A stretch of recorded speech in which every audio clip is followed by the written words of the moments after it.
You are exactly one decision away from a completely different life. But you have to stop making excuses to get there. Welcome to the No Excuses Network. Hit subscribe right now if you are ready to stop talking and start executing. Let's get into it. If you don't remember anything else I said today, remember climb and maintain. If it's turbulent and there's trouble, go higher. Don't sit there. The devil is breathing down your neck. He's right where he's supposed to be. Because the Bible says you ought to say, get thee behind me, Satan. Please be seated, you all. Thank you so much. I'm still on that song. We go from glory to glory to glory. We're going to keep going. Forever change. That's so good. Well, we're going to talk for a few minutes, then I'll turn Tyler loose. I won't stay up here the whole time. I want to talk about this chair. I want you to get some size-appropriate chairs for people like me and John Gray, so we'll have so we don't have to squeeze in and hope that we hold up here.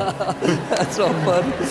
Oh, Tyler. Can I say thank you for having me here? Oh, thank you so awesome much. to have you. I'm absolutely honored. Awesome to have you. God Well, bless you. Thank you. I get a kick because I can't help it, Tyler, because I do this to you every time. Whenever I look at you, I think of Medea. I can't help it, but let me ask you this. I did a radio interview with Tyler. I asked him, I said something about coming to Lakewood. Do you remember how you answered as Medea? As soon as you get a smoking section, I'll be right there somewhere in the back. I don't know why y'all ain't got no smoking section for people who like to smoke. They want to know God, just put a smoking section in the back next to a bar, and we'll sit there all day and listen to you, Well, somehow we got you here without the smoking section, but anyway. That's right. She's not coming until you get one. You want to reach the lost, put in the smoking section, man. Come on. Well, Tyler, you know, we all know you, it's like I said when I introduced you, you know, your films, your movies, we all see that, but it didn't start off like that for you. You didn't necessarily come from a functional family. No. And I'd like to go back and, you know, I was very moved when we did the interview on Sirius about how you got underneath the porch when you were a little boy to escape the pain, and you told stories and your imagination. Can you share a little bit about your upbringing? Yeah, well, you know, it was a very, very difficult time. I was a child that was born to two wounded parents, and they were wounded children themselves. My mother was 17 and my father was about 19 when they got married, and I came along when she was 24 years old. And there was a lot of pain in the house. There were a lot of arguments. He was very physically abusive and verbally abusive to the both of us. It was really a difficult and very hard time, especially for a man child. I don't know what it's like for a little girl, but I'm sure it's just as painful.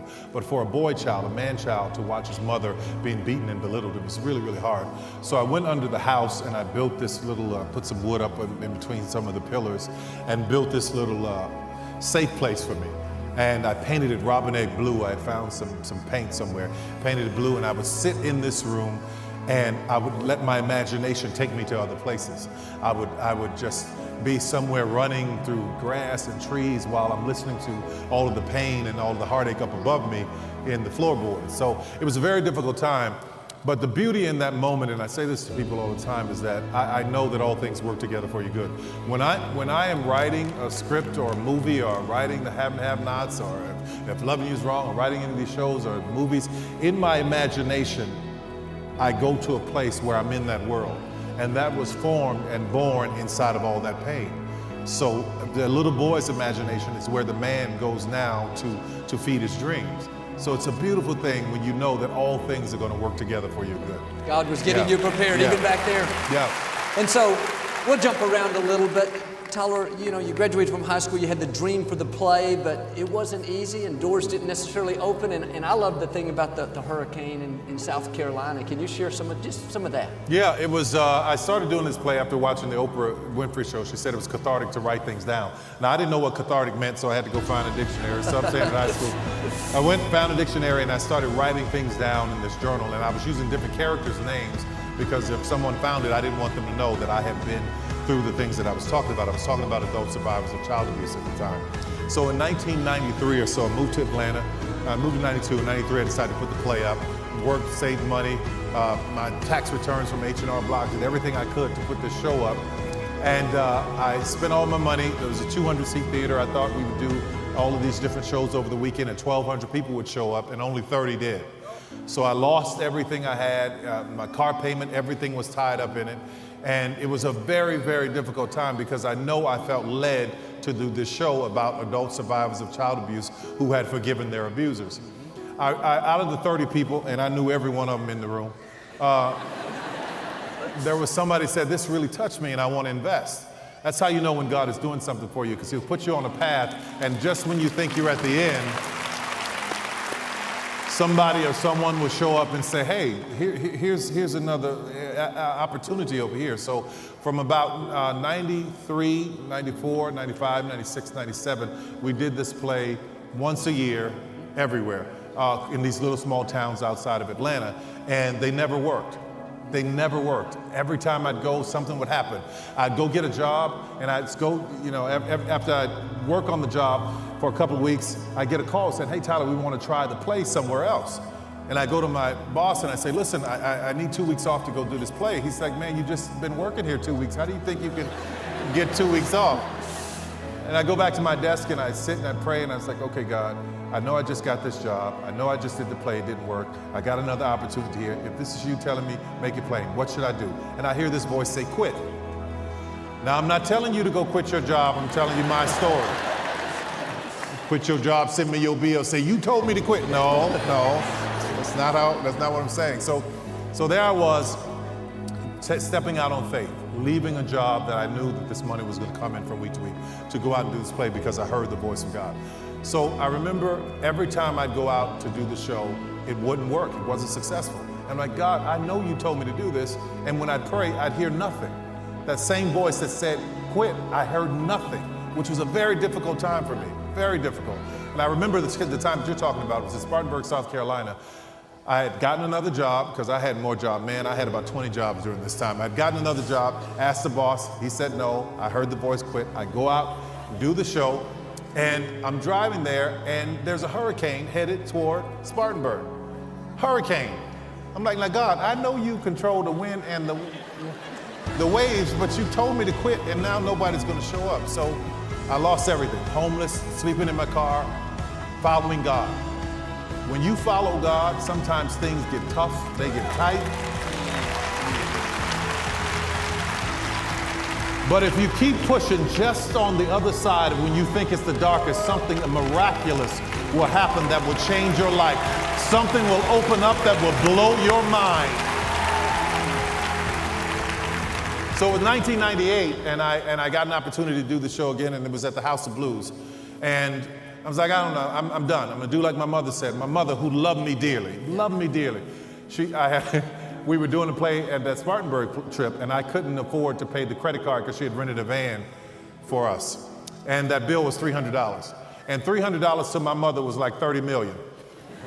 Let me tell you something. My mother loved me to death, sweet, wonderful woman, but she would cuss you out and beat you up and then pray for you as she's taking you to the hospital. That's the kind of person she was. So we were sitting in the house and she was saying, listen, I'm tired of this. I'm tired of you doing these plays. Just stop it. I'm tired of you crying about it. And the woman loved me more than anything. She said, you know what, just give it up. Just go get your job working at the phone company. You're never going to make it with these plays. Just go get a job at the phone company. I was sitting there in tears when she was saying it to me. She turned around and she saw me because I was sitting behind her on the sofa, and the blood drained from her face. And she said, baby, I'm so sorry. I didn't know how important this was for you. But what I want you to understand is that I don't care how many people love you and encourage you, or the ones that try to tear you down or destroy you. When God has a dream for you, it is your dream. Your dream. Your dream. And there are people who love you who will think that they're saying the right things to you to try to protect you, or there are people that have been in your lives and watched you grow up, and they don't know what God has put down inside of you because they think they're too familiar with you. But what you have to understand is when God has something for you, you have to go for it fully. So that's what I did. I did the show. I get this opportunity to do the show in 1998. It's at the House of Blues. And I walk in and I'm mad. And I'm angry because all those years, those 7 years of me trying to get this play up, nothing was happening. God would tell me to quit, then he'd get me out there and he'd leave me. You leave me out here by myself. God, where are you? You wouldn't even talk to me during these dark times. So I was mad. I was done. I had went to get my application at South Central Bell, like my mother said, and go to work at the phone company. I wanted some benefits to get my teeth fixed. So there I am, 1998, get this opportunity at the House of Blues, and I walk in and they're all just, they call it folk art all over the walls. I'm from New Orleans. I said, that's voodoo, and I'm not performing here. Get it off the walls. So they told me the next day, well, House of Blues was pulling out. So House of Blues was gone. So the name of the place would return to its original name. It was a church. It was called the Tabernacle. So I was about to perform in a place called the Tabernacle. I go and I do the show, and I'm complaining all the way. I'm there putting on my makeup, getting ready to play the old man Joe, and I got attitude. I'm just mad, I'm upset. I'm like, I don't want to do this. And I hear that voice, that one that told me to quit, say, shut up. Let me tell you something, when God tells you shut up, you sit around like, what happened? And he said, get up and look out the window. I got up and looked out of this little dusty window, and there was a line around the corner trying to get in the building. And the place sold out over and over and over again. And I said, God, where were you in all those times? He said, I was proving you to see that you would honor this, that you would do the right thing with it. Sometimes when you're not hearing from God, God is trying to see what you're going to do in the situation that you're in. And it turned out to be an incredible moment that has taken me from that sold out house all the way into every show that we've done. It's been incredible. It's been miraculous. It's been nothing but God, and I'm grateful for it. That's so awesome. That's, Tyler, another important part of the story. Jump back there a little bit, because your father didn't treat you right, a lot of bitterness, anger. Can you tell about how something broke there when you... Yeah, what broke in the moment, if you wonder what happened, like from the time when I started doing these shows to the time when they started to take off, what broke in the moment? Well, here I was with this script about adult survivors of child abuse whose parents had abused them. And the characters in the show that I had written from my own mind had forgiven their abusers, but I hadn't forgiven my father. So one day we were on the phone before the show sold out, before everything changed. We were on the phone, and I got a chance to just say everything that was on my mind, because I wasn't the little boy anymore. I was a 6'6" man, and I wasn't afraid. And I started saying everything that I needed to say to him. And the things that came out of my mouth blew my mind, but at the end of it, what I heard was, I forgive you. I said, I forgive you to him. And something shifted in me. Something shifted. Let me tell you something, forgiveness is so incredibly powerful. Forgiveness is not for the other person, it is for you.